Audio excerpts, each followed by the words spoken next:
సర్కారు భూముల చుట్టూ ఫెన్సింగ్ అట. రంగారెడ్డి, సంగారెడ్డి జిల్లాల్లోని విలువైన ల్యాండ్స్ సంరక్షణకు హెచ్ఎండిఏ నిర్ణయం. భూముల చుట్టూ కంచెలు, ప్లాంటేషన్కు అధికారుల సన్నాహాలు.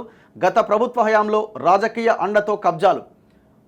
ఇప్పుడు ఇదంతా పెద్ద డ్రామా, కానీ ఈ గవర్నమెంట్ ఏం చేయాలంటే ఒక వైట్ పేపర్ రిలీజ్ చేయాలి. కబ్జాకు గురైన ప్రభుత్వ భూములని, ఎన్ని భూములని మీరు వెనక్కి తీసుకోగలిగారు?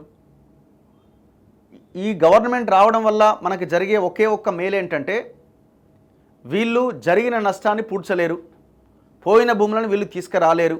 అయితే 50-50, లేకపోతే ఇక ఏం చేయలేమని గాలికి వదిలేయడమే. లేదంటే అందులో కూడా వీళ్ళ దోస్తులు వీళ్ళు ఉన్నారు కాబట్టి వీళ్ళు కూడా సైలెంట్గానే ఉంటారు.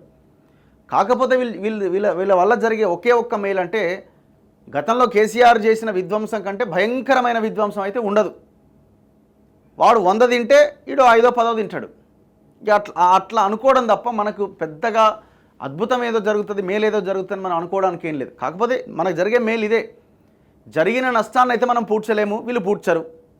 వీళ్ళు భూములు వెనక్కి తీసుకోవాలా, తీసుకోరు. కాకపోతే ఏంటంటే ఇప్పుడు ఉన్న భూములని కాపాడే ఒక ప్రయత్నం అయితే జరుగుతుంది. సరిపోద్దా? సరిపోదు కదా. చెరువులు మొత్తం కబ్జా పెట్టిరండి, మరి ఆ చెరువులు ఏం తేల్చాలి కదా లెక్క. చెరువులు కబ్జా పెట్టి వెంచర్లు వేసిర్రు.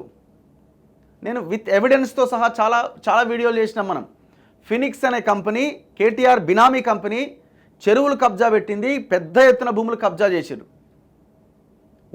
ఓపెన్గా ఈడీ అధికారులు, సిబిఐ అధికారులు వాళ్ళ మీద రైడ్స్ చేసిర్రు.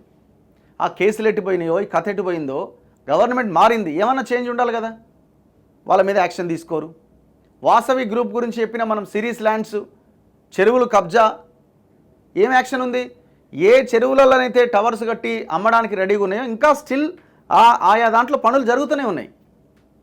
మేము ఫెన్సింగ్లు వేసినాం, పూల మొక్కలు పెడుతున్నాం. ఎందుకు ఈ డ్రామాలు ఇవన్నీ? మేము ఏదో సర్కారు భూములను కాపాడుతున్నాం. మీరు కాపాడుతున్నారని మేము ప్రజలు భావించాలంటే తీసుకోండి ఎవరి దగ్గర నుంచి అయినా.